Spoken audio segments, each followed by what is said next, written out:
We can speak now to the Conservative MP and the father of the House, Ken Clarke, who joins us now live from his constituency. Thank you very much for being on the programme this morning. Now, pleasure to be here.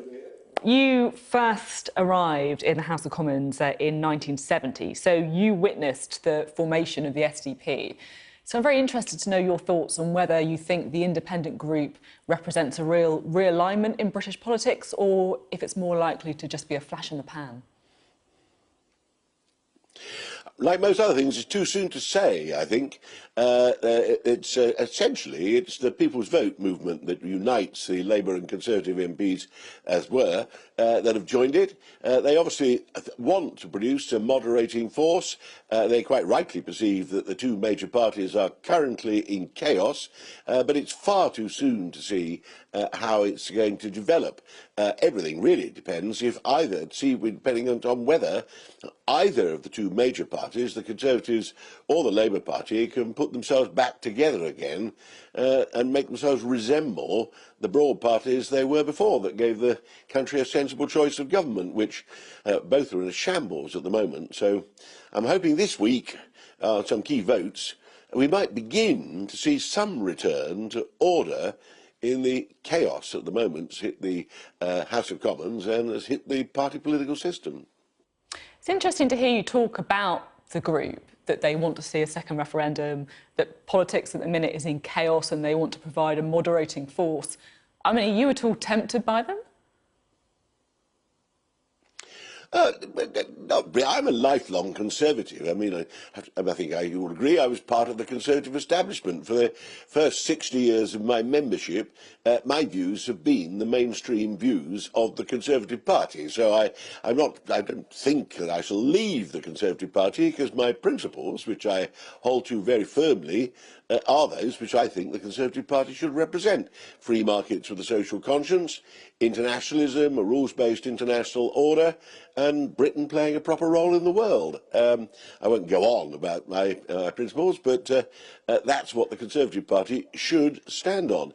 It's this referendum, and it's the word Europe that has caused such chaos, and I don't think we'll be clear until we've eventually come out of this Brexit crisis, which I actually think is a few years away. We haven't started the serious negotiations yet. Oh, we've got years to go of this then. Interesting that you're talking there about the principles that a Conservative Party should stand on. Do you agree with some of the analysis of MPs like Heidi Allen, for example, who are saying the Conservative Party has shifted to the right and is effectively being dominated by MPs who are members of the European Research Group? I'm sorry to keep saying that it's too soon to say, I think. We've never had an organised right-wing party within a party. The European Research Group is obviously determined to make the party a quite different party and tow it off to the right, not just on Brexit, but on quite a lot of other things. And they've been concentrating on trying to get rid of Theresa May for that purpose. They seem to be trying again with demands that she steps down after the local government elections for some reason. They organised a coup. Jacob Rees-Mogg led a coup, if I may say so, rather incompetently, which she survived a month or two ago, and I hope they're not going to start all that again. But whilst we have this party with its own leader, Jacob, its own chief whip, and all its pressures to try to undermine the government and bounce it into hardline views, obviously there's a bit of a threat. But we've always... But as long as I've been in the party, it's been a broad church. We had some very right-wing members when I first joined it, of whom I was not one, who were trying to undermine my great hero, Ian MacLeod, who they said was giving the empire away. We had a lot of trouble with Enoch Powell. I personally still believe that the Conservative Party is quite capable of bringing itself back together again.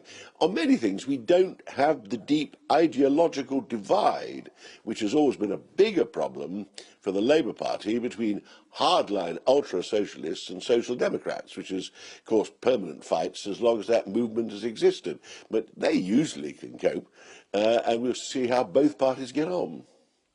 You speak there about a party within a party. I mean, that sounds like, in a way, you're hinting towards kind of almost entryism. And certainly in the resignation letter from the three former Conservative MPs, they spoke about a purple momentum subsuming the Conservative Party. I mean, we've seen a lot of the analysis around momentum and the Labour Party. Do you think we're seeing a similar thing with the Conservative Party?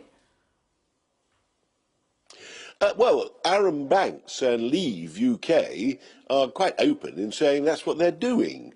One of the junior ministers, Richard Harrington, finds that the man who stood for UKIP against him at the last election has joined his constituency association together with quite a few other former UKIP members. I don't think it's happening everywhere, but Aaron Banks, I think, is quite openly organising and helping to back just such a movement. Now, again, political parties become weaker nowadays, particularly the Conservative Party, which doesn't have a big enough voluntary membership anymore. We do have to guard against the danger, which the Labour Party has suffered from, of an unrepresentative group, in their case Momentum, sweeping in and taking over all the institutions of the party. That would change the party fundamentally. Anything that made the Conservative Party resemble a hardline right-wing European research group would actually produce a new and different party to the one that I've always belonged to. If you were 29 now, the age when you first joined the House of Commons, would you still join the Conservative Party? That's a very good question. I'm not sure. I would want to, because I am a right-of-centre person, naturally. By the time I was 29, my views were very settled and very, very broadly, but I mean, almost important things, exactly the same as they are now. They were my adult, firmly formed views.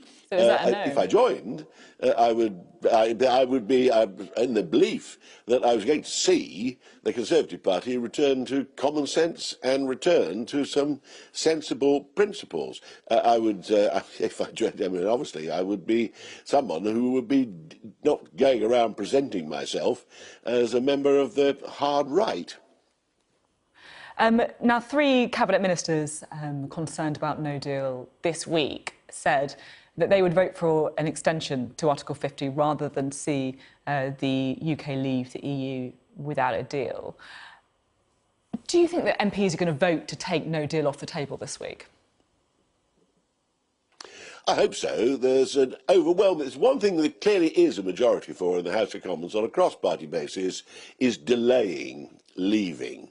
And I think it's perfectly clear we're in no position to leave on the 29th of March. I've no idea why some people, including the Prime Minister, keep repeating that date as though it has some significant or sacrosanct quality. It's a totally arbitrary date. It happens to be 2 years after the Prime Minister, for reasons I don't quite understand, first announced and implemented the revoking of Article 50, I think because she was already getting stirrings of discontent from her right-wingers and she wanted to cheer them up.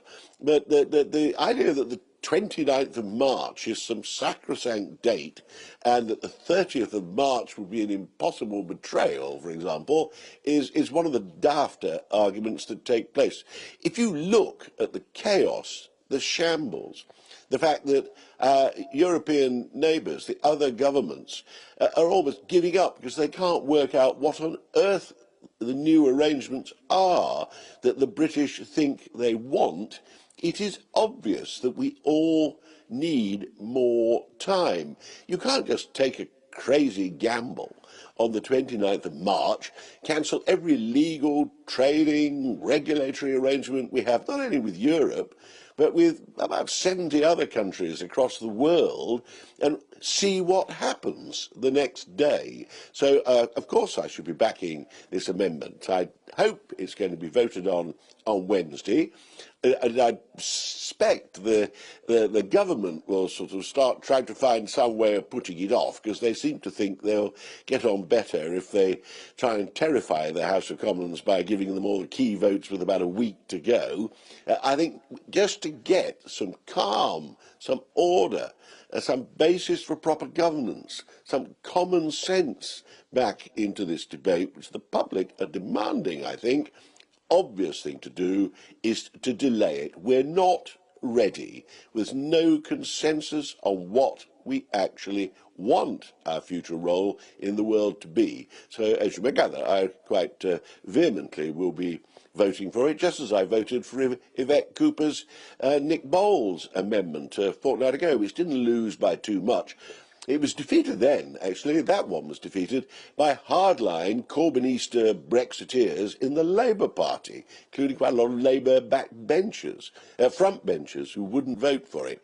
I hope somebody can work on those. I hope more Conservative backbench MPs will pluck up courage together with these ministers, quite a lot of ministers, not just the 3 cabinet members.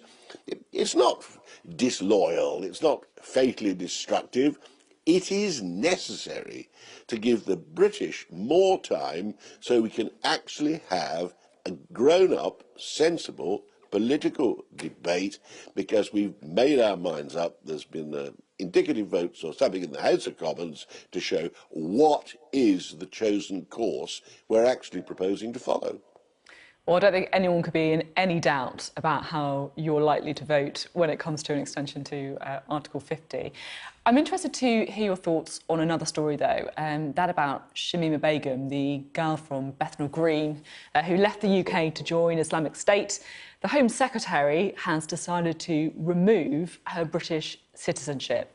And I just wonder if you think that was the right call and how the UK should respond to her case. I've spent my entire life trying not to rebel on more than one subject at once, but I strongly disapprove of the decision to take citizenship away from this unpleasant woman. The big overall picture, which in modern politics nobody ever looks at, it's good governance we're meant to be concerned about, is there are hundreds of Western European jihadists all in Syria in camps, and they're some of them much more dangerous people than this woman, though she's bad enough. And the obvious thing is that we've got to follow international law. Those who are citizens of Western countries, who come from those countries, have got to be taken back by those countries. Now, those countries must deal with them severely, if necessary, certainly for any crimes they've committed. And I think those countries' intelligence services have got to face the challenge of looking after them. But the rule has always been you take back your own citizens. It's the rule the United Kingdom insists on when we send foreign criminals back to their states and say international law says you've got to take back this wicked person and you must deal with him. He can't keep living here. Now, this particular woman is obviously Bangladesh. She's obviously not Bangladeshi. She's obviously British. And it's our duty to take her back and make sure she doesn't cause any harm. And you can't start saying to Bangladesh, she's got Bangladesh parents, so you've got to take her when she's never been there in her life. And the rule's being interpreted in a crazy way. I mean, we're probably being looked at the moment by large numbers of British citizens who have Irish grandparents. And quite a lot of them are taking out Irish passports, I'm told, to make sure they're going to have proper movement about the rest of the EU once the British have left.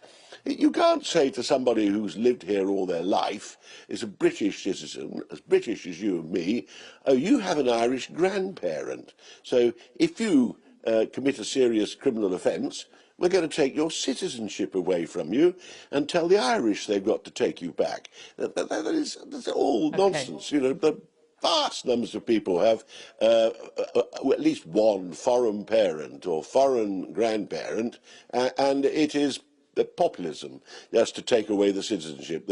You've got the proper way of dealing with it is the rule of law and proper punishment, proper security steps, if that's what you want. OK, Ken Clarke, thank you very much for being on the programme this morning.